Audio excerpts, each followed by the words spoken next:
Yo, Kirara! Salamat sa pag-click sa upload natin ngayon. Bago natin simulan, paki-like mo naman ang video. Na-like mo na? Maraming salamat. Simulan na natin.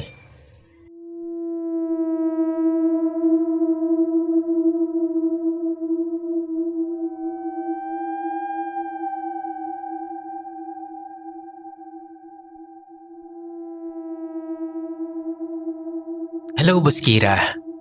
Wala akong magawa ngayon kaya magsishare na lang ako ng mga karanasan ko. Tawagin niyo na lang po akong Jared. Hindi ko talaga makakalimutan ang nangyari sa akin sa bahay ng lola ko sa probinsya. Nangyari po ito taong 2022. Bandang buwan po yun ng Setyembre. Gusto ko lang sanang mag-unwind. Lumayo muna sa stress ng lungsod. Wala akong ibang kasama nun. Ako lang mag-isa ang bumiyahe. Akala ko, okay lang. Sanay naman ako sa katahimikan ng probinsya. Pagdating ko sa bahay ni Lola, ramdam ko na agad ang lamig ng hangin. Pero hindi yung tipong malamig na presko. Iba eh. Parang yung dumampi sa balat ko, yung tipong lamig na parang may kasamang babala. Hindi ko sure kung alam niya yon pero parang ganun yung pakiramdam. Ang bahay ni Lola sobrang luma na. Nasa dulo ito ng barangay, malayo sa ibang kabahayan. Gawa ito sa kahoy. May kalumaan na rin yung bubong. Paborito ko dati yung amoy ng bahay ni Lola. Yung amoy ng kahoy, lumang libro, at palaging may pabango siya na ginagamit. Pero nung gabi na yon, wala akong naamoy kundi amoy alikabok. Kung minsan, parang may naaamoy pa akong kandila. Yung parang ginagamit tuwing may lamay. Sa unang gabi ko roon, maayos naman ang lahat. Nagluto ako, kumain, at bago mag-alas 10 ng gabi, nahiga na ako. Pero bandang alas 2 ng madaling araw, bigla akong nagising. Walang dahilan. Wala namang ingay. Pero nagising ako na parang may nagmulat sa akin. Ang pinakauna kong napansin yung sobrang katahimikan. Wala kang maririnig. Wala man lang kuliglig o huni ng kung anumang hayop sa labas. Para bang may humigop sa lahat ng tunog. Tumayo ako para uminom ng tubig. Habang naglalakad ako papunta sa kusina, nadaanan ko ang kwarto ni Lola. Dati palaging sarado yon. Pero nung gabing yon, nakaawang ang pinto. Napahinto ako. Sa loob ng kwarto niya ay madilim. Pero dahil na rin sa liwanag mula sa labas galing sa buwan, parang may nakita akong gumalaw sa loob ng kwarto. Isang anino. Napakagat ako ng labi nun. Baka imagination ko lang. Kako pa sa sarili ko. Pero nagtagal ako sa pagkakatayo na yon. Hindi ko maialis ang mga mata ko sa pinto ng kwarto ni Lola. Dahan-dahan akong lumapit. Ipinasok ko ang ulo ko sa siwang ng pinto. Sumilip ako. Walang tao. Pero sa loob, sa dingding, may nakaukit na mensahe. Hindi ko alam kung paano napunta roon. Kasi simula pagkabata, wala naman yun. Ang nakalagay sa sulat, huwag mong bubuksan.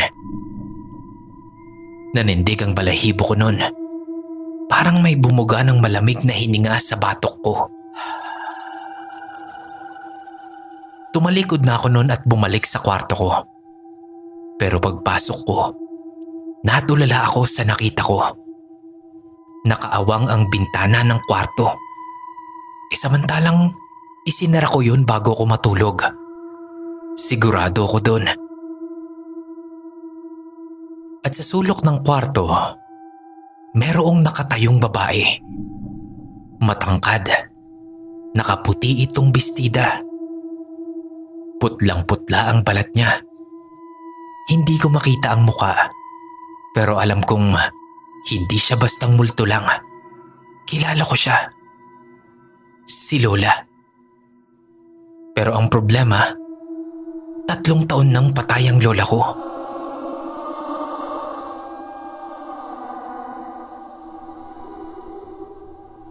Gusto kong sumigaw nun, pero walang lumalabas na boses sa bibig ko. Nagsimulang gumalaw si Lola.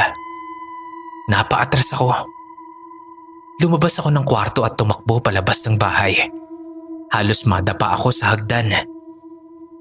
Sa labas, sobrang dilim. Pero kahit madilim, nakita ko mula sa bintana ng kwarto ni Lola na merong nakasilip. Unti-unting bumukas ang pinto ng kwarto kahit wala na ako doon.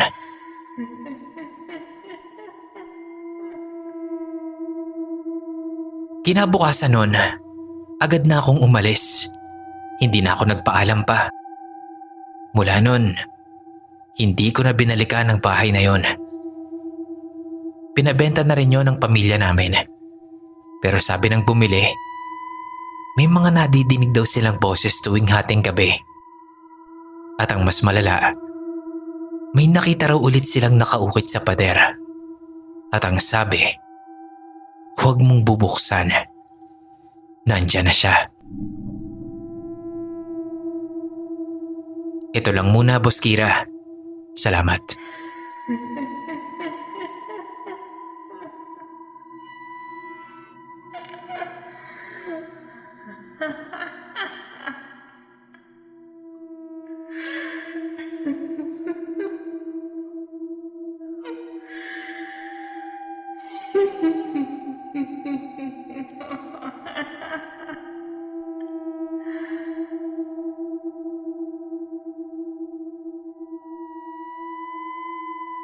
Magandang araw, Sir Kira.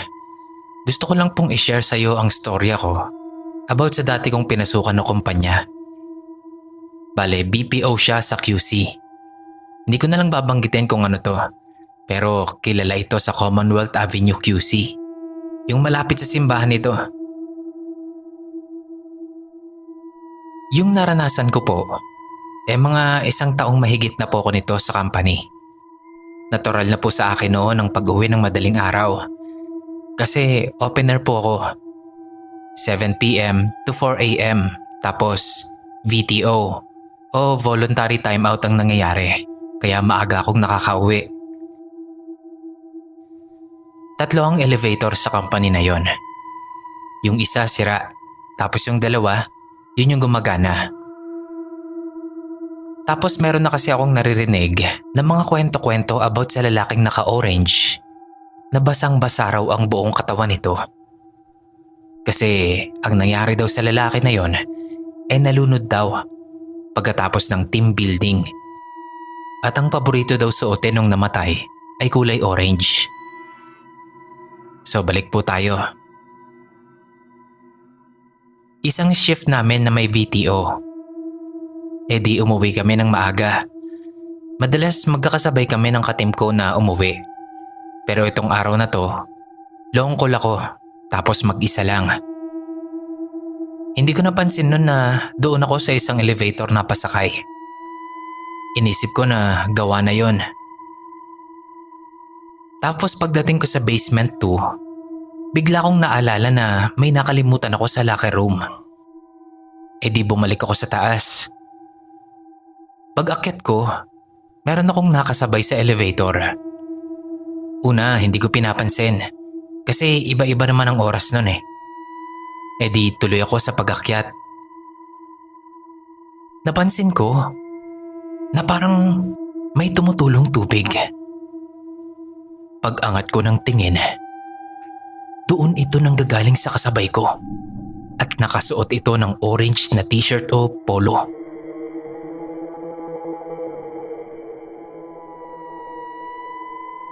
Tinignan ko yung muka at sobrang blurred na blurred yung nakita ko.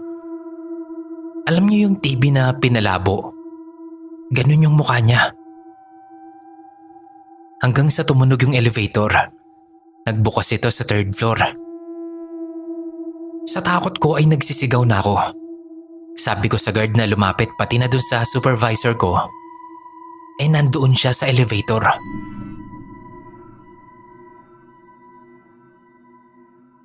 Makalipas ang 1 linggo noon, kinausap nila ako. Huwag ko daw sasabihin kahit kanino yung naranasan ko. Pero pagkatapos noon, 2 or 3 months yata, nag-resign na ako. Hindi ko talaga makakalimutan yung karanasan ko na yon. Kaya nga, may takot na rin ako sa elevator.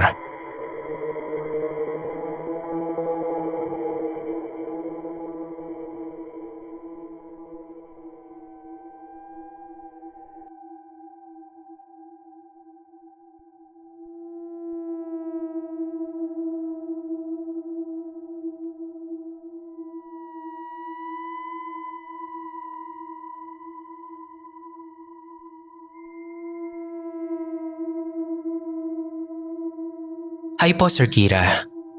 Ako po si Jay. Bago po akong subscriber mo. Gusto ko lang pong mag-share ng story ko. Marami po akong story tungkol sa mga katatakutan.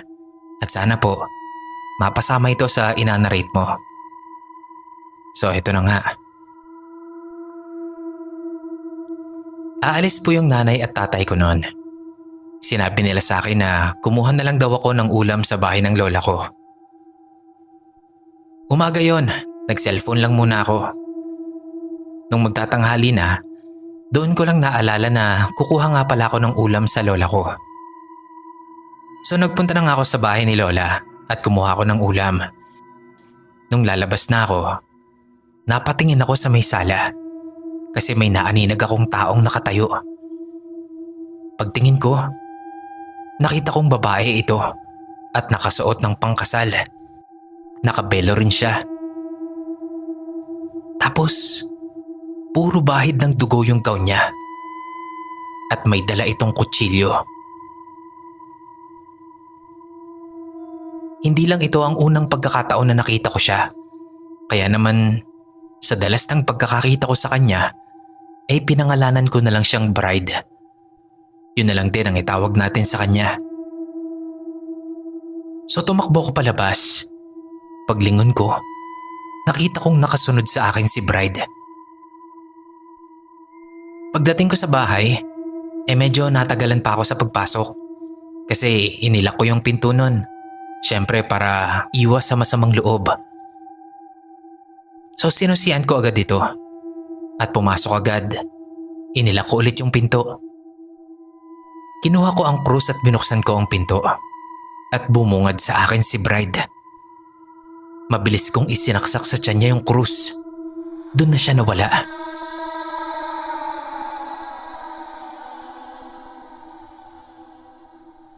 Fast forward. Nasa bahay ulit ako ng pinsan ko noon. Napatingin ako sa pinto kasi parang may dumaan. Pagtingin ko, si bride ulit. Tumagos siya sa pader. Diretso sa kwarto ng lola ko. Tumagos ulit siya sa kwarto ng pinsan ko, papunta sa kwarto ng tito at tita ko. Tapos kada tumatagos siya, mayroong nahuhulog na gamit. Maya-maya, bumukas yung pinto ng kwarto ng isa kong pinsan. Nandoon si bride. Kitang-kita ko na sasaksakin niya ako ng kutsilyo. At buti na lang, nakuha ko yung krus na nandoon sa altar ng pinsan ko. Pagtingin ko ulit, wala na siya. Nagkwento yung isa kong pinsan na may nagpapakita daw sa panaginip niya na nakasuot ng pangkasal. Tapos may dala daw itong kutsilyo.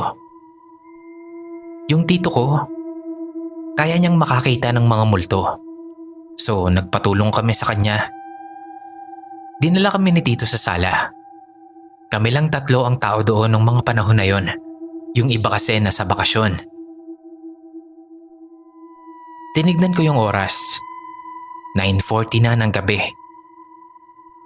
Naglagay si tito ng lampara sa gitna.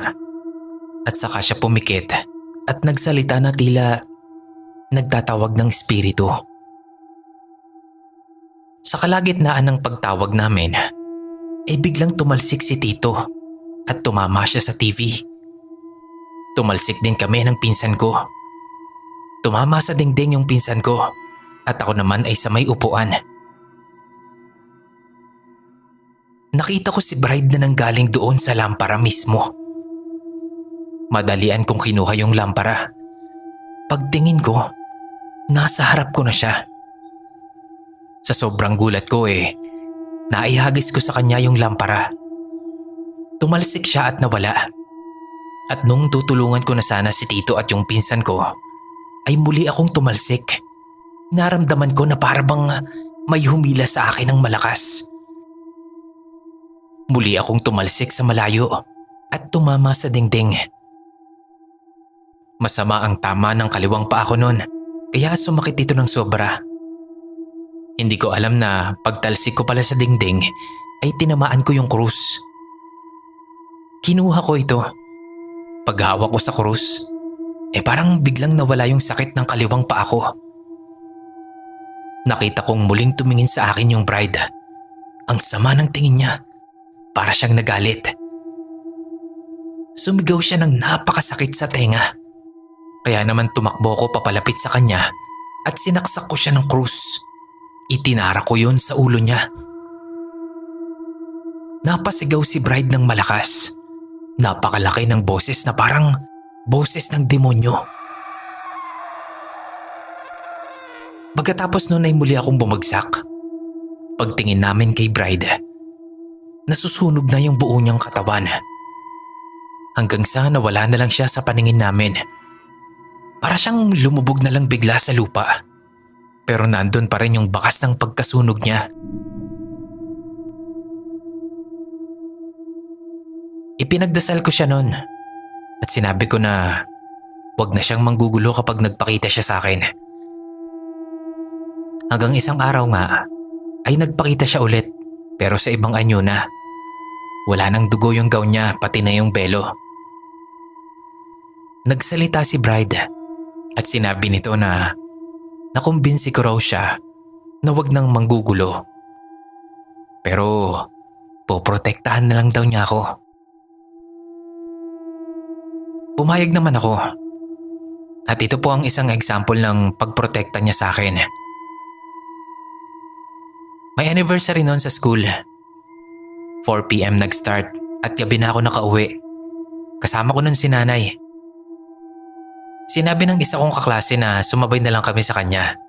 Pumayag naman kami kasi nakakotse sila Tumakbo ko sa gilid at sa di inaasahan may dumaan na motor. At kitang-kita ko na masasalpok niya ako.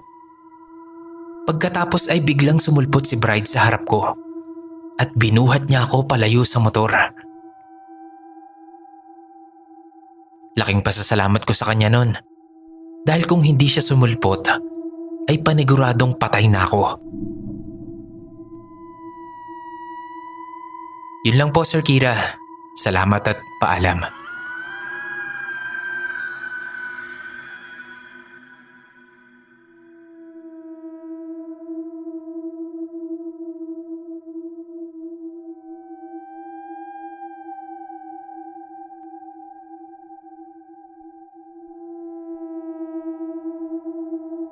First time ko po itong gagawin na magsulat ng mga karanasan ko. Usually po kasi, mga friends ko lang ang madalas na nagpapakwento sa akin ng mga horror stories. Sa tingin ko po kasi, bukas ang third eye ko. Kaya madalas na nakakakita o nakakaranas ako ng mga hindi normal na mga bagay. Isa po sa mga yon ay yung experience ko sa isang ospital.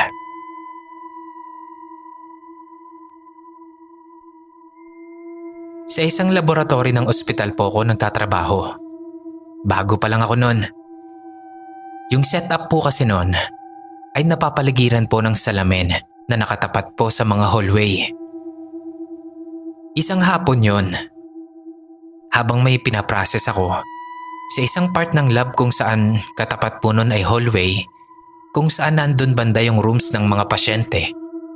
At dahil nga po glass ito, ay kitang-kita ko talaga kung sino yung mga dumadaan doon.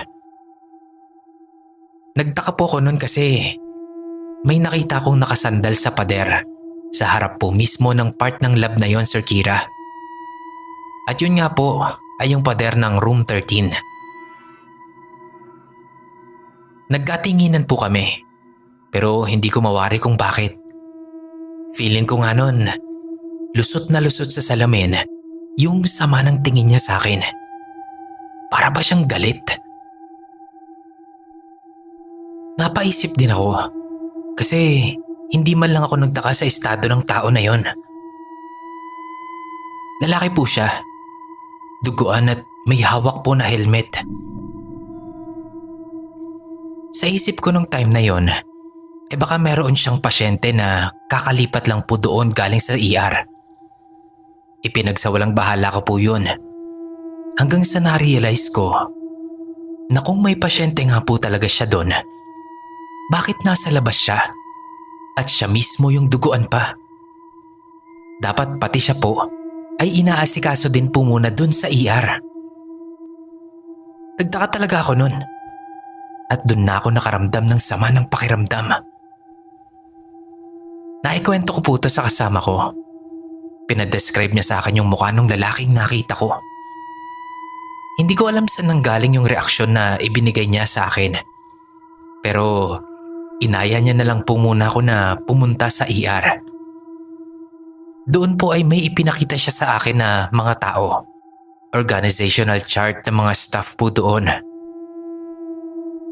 Nakita ko sa isa sa mga picture doon yung taong nakita ko kanina na duguan at nakasandal sa pader. Itinuro ko po yun sa kanya. Sabi ko po, ayan siya. Siya po yung nakita ko. Wala po akong idea nun kung bakit ipinakita niya sa akin yun.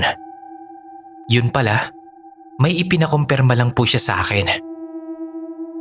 Yung nakita ko raw po pala ay isang staff po nila doon na namatay po last year dahil sa aksidente sa motor.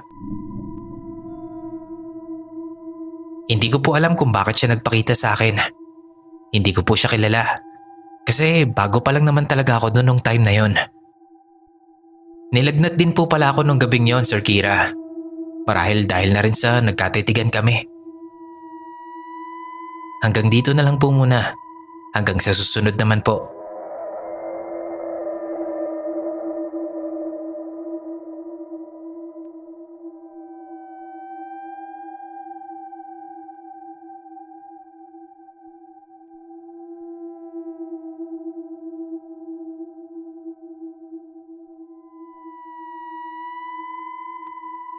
Magandang araw sa iyo, Boss Kira.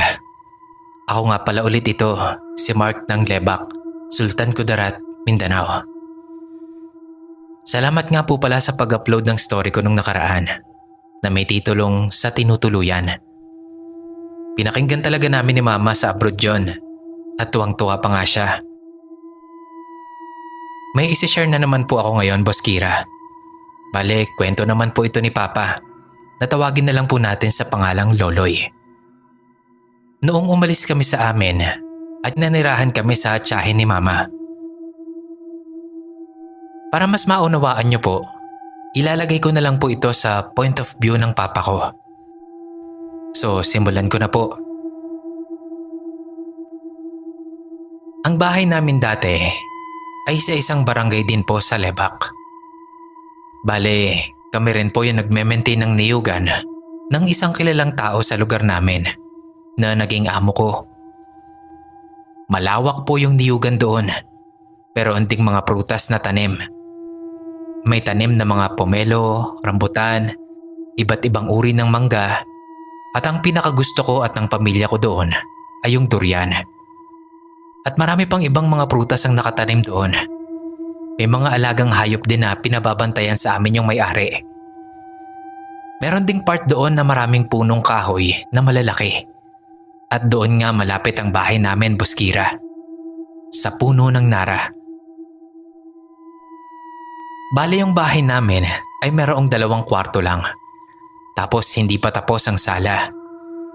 Paglabas ng bahay, matatanaw agad yung malalaking puno ng mga nara na namumulaklak na at dahan-dahang nalalagas.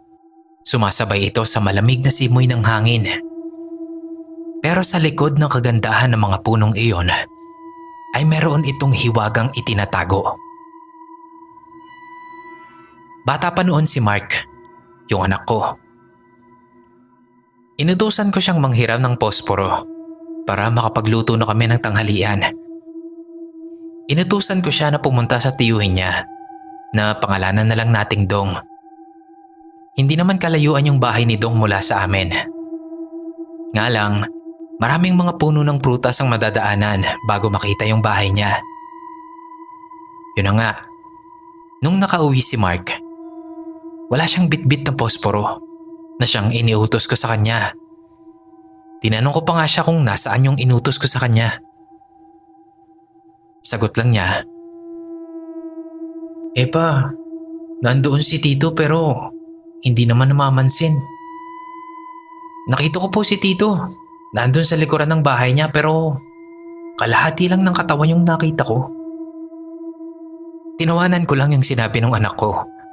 Biro ko pa nga. Araw na araw magiging manananggal siya. Pero nagtaka ako noon nung mapansin ko yung mga kurot-kurot sa mukha ng anak ko.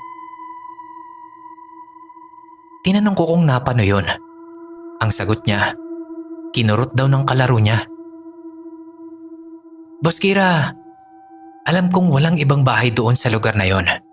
Bukod nga doon sa bahay ng tiyuhin niya. At yung katabing bahay nun ay bahay ng 30 kambing. In short, kambingan.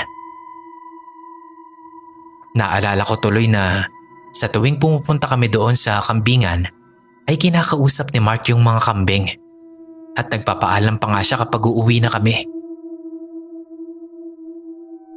Sa binaliwala na lang namin yon. Lumipas ang maraming taon. Taong 2023. Umalis ang anak kong si Mark kasama ang girlfriend niya at mga kapatid. Doon na muna daw sila sa tiyahin ng mama niya. Yun na nga yung panahon na naghiwalay kami ng mama nila. Dahil nga sa gulo ng pag-iisip ko, madalas ay gabi na akong umuwi sa bahay at palaging lango sa alak. Isang gabi nga nun, Boss Kira, nanaginip ako ng matindi. Sa loob ng panaginip ko, nakakita ako ng batang babae. Doon mismo sa labas ng bahay namin. Kulot yung buhok niya, tapos nakatalikod. Saktong papunta na siya sa puno ng nara nang biglang lumingon siya sa akin. Puti yung mga mata niya at malalim na nakatitig sa akin. Kasabay noon ay ngumiti siya. Habang ginagawa niya yon ay papalayo siya ng papalayo mula sa bahay, papunta sa malaking puno ng nara. Pagkarating niya roon, ay umakyat na siya sa puno ng napakabilis habang nakatingin pa rin sa akin. Dinaig niya pa yung unggoy kong umakyat doon sa puno. Dahil nga doon, nagising ako at hapong-hapo ako sa takot. Tumutulo pa ang pawis ko nun. Maya-maya pa, may biglang sumigaw mula sa kabilang kwarto. Babae. Napakatinis ng boses. Kasabay pa nun ang pagpadyak ng mga paa sa sahig. Kawayan lang yung sahig nun kaya dinig na dinig yun. Tumatayo ang mga balahibo ko habang naririnig ko yung pagsigaw na yon. Dahil alam kong hindi lang yun panaginip. Bago po kasi namin tinanggap yung binabantayan kong niyugan, ay may mga kwento na akong natuklasan patungkol sa lugar na yon. Meron daw silang nakikitang lampas taong bakang itim. Meron ding kumakatok na kung bubuksan ang pinto, ay wala kang ibang makikita kundi ang puno ng langka na merong muka.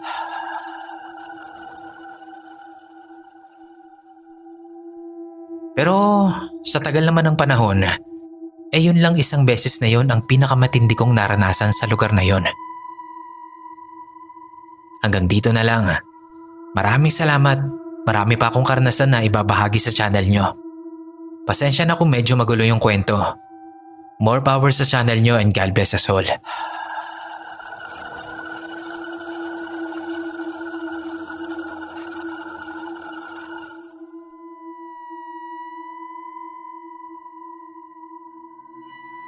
Hello, Boss Kira. Pati na din sa inyong mga listeners dito sa channel mo. Itago mo na lang ako sa pangalang Jay. Avid listener niyo po ako. Mahigit 1 taon na din. Gusto ko po ang mga kwentong ina-upload nyo, pati na ang pagnanarrate. Kaya naman naisip ko na sa inyo ikwento ang karanasan ko at ng parents ko sa bahay ng ninong ko. Ang karanasan kong ito ay nangyari way back 2015. Taga Maynila po ako at ang bahay naman ng ninong ko ay nasa Taytay, Rizal. Taong 2015 nung maitayo ang bahay ni Tito. Meron itong 3 palapag. Malawak ito at napakaganda ng disenyo. Itago na lang po natin si Ninong sa pangalang Helio. Yun po kasi ang madalas na itawag sa kanya. Pinabendisyonan niya yung kanyang bahay at inimbitahan niya kami sa araw ng bendisyon ng bahay niya. Doon nga ay nagsidatingan ang mga auntie namin, mga kaibigan at kakilala ni Ninong Helio. At hindi nagtagal ay dumating na rin ang pari na magbabasbas. So nagsimula ang house blessing. Umuusal ng dasal yung pari habang nagsasaboy ng holy water sa bawat paligid ng bahay. Mula unang palapag hanggang sa 3rd floor. At syempre, pagkatapos ng blessing ay nagkaroon ng kaunting salo-salo. Matapos yon, ay nagsiuwian na rin ng ibang kaibigan at kakilala ni Ninong. Ganun na din ang iba naming kamag-anak. And since medyo close ang pamilya namin kay Ninong, medyo nagtagal pa kami doon at nagkaroon pa ng kamustahan at mahabang pag-uusap. Habang nag-uusap sila mama at ang ninang ko, na itago na lang po natin sa pangalang Francine, ay napagdesisyonan ko na umakyat muna sa itaas ng kanilang bahay para makalanghap ng preskong hangin. Papaakyat ako noon sa 2nd floor ng bahay nang may mahagip ako sa gilid ng paningin ko. Parang may nakita akong babaeng nakasuot ng puti. Mahaba ang buhok nito at mabilis lang yung pagdaan niya. Diretso sa pader tapos ay biglang naglaho. Hindi ko ito masyadong pinansin kasi bata pa lang ako, bukas na ang 3rd eye ko. Pero since pinagpapakitaan nga ako ng mga kaluluwa, ipinasara ito ng magulang ko sa isang albularyo. Kaya naman nung mga oras na yon ay nagulat ako. Napatanong pa ako sa isip ko, bakit sa modernong bahay na to? Bakit meron akong nararamdaman? Nang matapos ang kamustahan nila, ay nag-decide sila na umuwi na kami.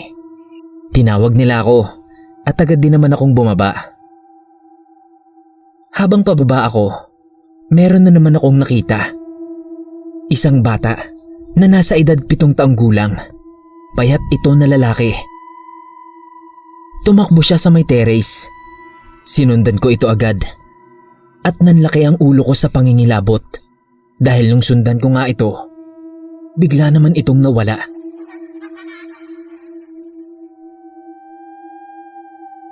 Bumalik ang pangamba ko nun. Dahil inisip ko na kung multo nga yun, bakit klaro ko siyang nakikita? Bukas na ba ulit yung 3rd eye ko? Nung makauwi kami sa bahay, akala ko ay okay na ang lahat. Inisip ko baka pagod lang yon. Pero hindi. Meron pa ding katanungan sa isip ko.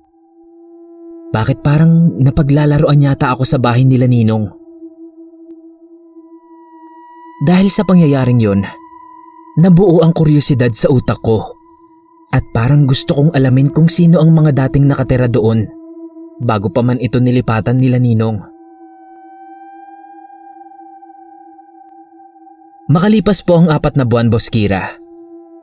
napagdesisyonan ng parents ko at ng ninong ko na umuwi muna sa probinsya para makapagbakasyon na rin since 1 month vacation naman noon. Pero dahil nga bago ang bahay nila, walang magbabantay doon. Dito ay nakakita ako ng oportunidad. Nagpresenta ako na magpapaiwan na lang ako at ako na lang ang magbabantay ng bahay nila tito. Tutal, nung nakaraang taon naman ay nakauwi ako ng probinsya. At pumayag naman silang lahat. Nung makaalis sila, at ako na nga lang mag-isa sa bahay nila ninong, syempre naglinis-linis din ako. Pagkatapos ay nanood ako ng TV. Habang nanonood ako sa sala nila, biglang umandar yung laruang sasakyan ng pinsan ko na nakadisplay sa may gilid ng kabinet.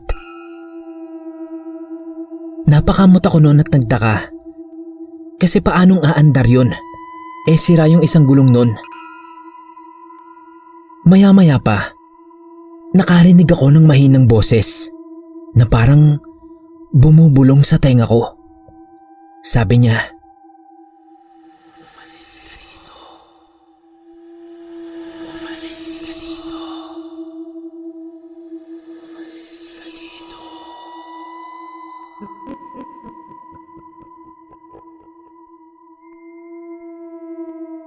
Boses yun ng babae. Malalim at sobrang nakakapangilabot yung boses nito. Nanlaki yung ulo ko nun at napapaihi na ako sa takot. Kaya naman kumaripas ako ng takbo papunta sa kwarto ng pinsan ko. Ang tagal kong nagstay doon. Cellphone lang ako ng cellphone. Hanggang sa hindi ko namalayan, 7:00 na pala ng gabi. So lumabas ako ng kwarto. Pumunta ako ng sala para kumain. Pagkatapos kong maghugas ng plato, bumalik na ulit ako sa kwarto ng pinsan ko. Habang nanonood ako ng movie sa tablet, biglang may tumunog na parang alarm sa kwarto. Ito pala yung ikinabit nila ninang sa loob ng kwarto ng pinsan ko. Para pag kailangan ng gisingin yung pinsan ko, ay pipindutin lang nila yung switch sa labas at tutunog na nga yung alarm sa loob ng kwarto. Take note po, ang pindutan po nito ay nasa labas ng kwarto. 3 beses na tumunog yun. Ang kaso, paano namang tutunog yun? Ako lang naman mag-isa sa bahay. So sinong pipindot nito sa labas ng kwarto? Dala ng kuryosidad ko, sumilip ako sa ilalim ng pintuan. Dahan-dahan, at doon ay nanlaki ang mga mata ko sa nakita ko. May nakita akong paa. Paa ito ng babae. Nakaharap sa may pinto at may gumagapang na dugo sa hita niya. Pababa sa binti hanggang sa paa niya.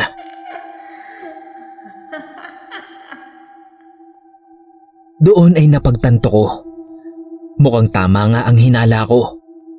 Muling nagbukas ang third eye ko. Dahil klarong-klaro kong nakikita ang multong ito.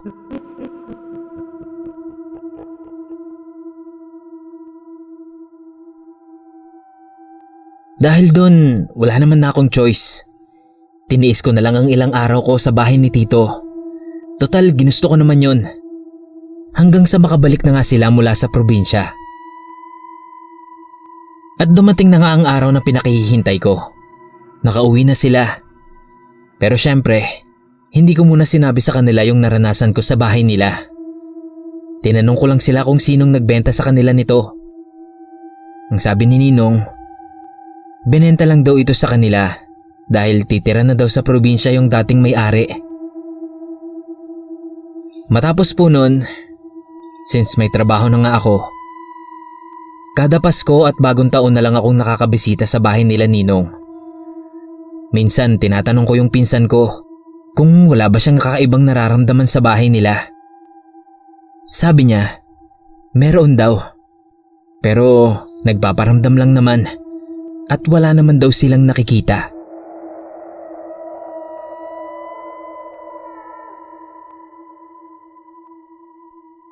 Hanggang dito na lang po ang kwento ko, Boss Kira. Sana po ay mapili niyo itong kwento ko na maibahagi sa channel mo. Kapag may free time po ulit ako, ibabahagi ko pa yung isa ko pang karanasan na hanggang ngayon ay sariwa pa rin sa isip ko.